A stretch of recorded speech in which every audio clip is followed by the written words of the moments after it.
In 1739, just 5 miles from Philadelphia, William Bartram was born at his family's plant nursery. As a child, William began to help his father on collecting trips, learning botany and developing his artistic skills. European plant fanciers competed for the new American plants the Bartrams found, and with time for William's drawings as well.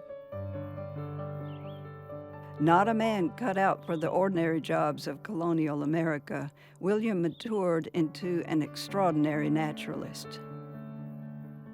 In 1765, he joined his father on a collecting trip in South Carolina, Georgia, and Florida.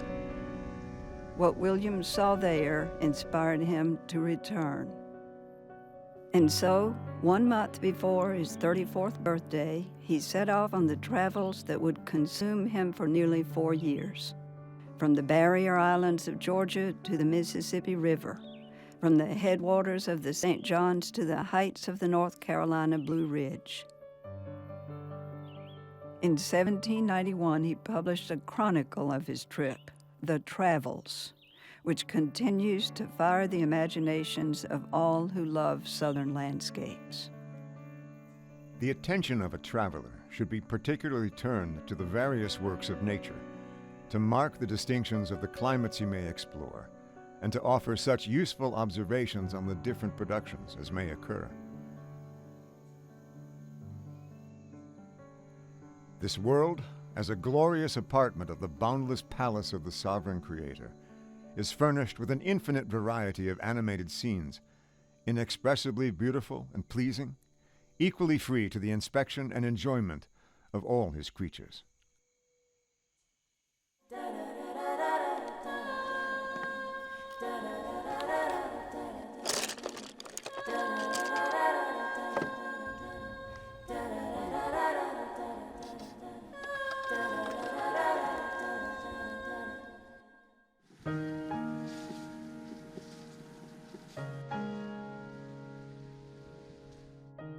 To re-envision the world Bartram saw, landscape painter Philip Juras combines painstaking research with artistry to recreate the experience of voyage and discovery, inviting us to step back into an elemental world of water and fire. When I was little, I had a abiding interest in both nature and drawing. Our whole family was going on camping trips, so we were out in the mountains and down to the coast and really getting to know nature.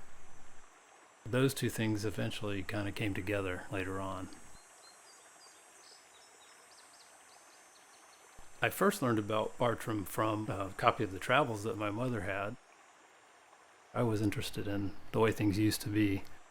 When I think about the way Bartram described the natural world, it's the description of that almost magical, mystical landscape.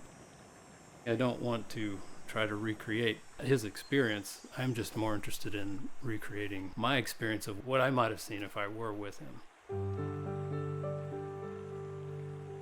Upon the rich rocky hills at the cataracts of Augusta, I first observed the perfumed Rhododendron ferruginum, white-robed Philadelphus inodorus, and cerulean malva. But nothing in vegetable nature was more pleasing than the odoriferous Pancratium fluitans, which almost alone possesses the little rocky islets which just appear above the water.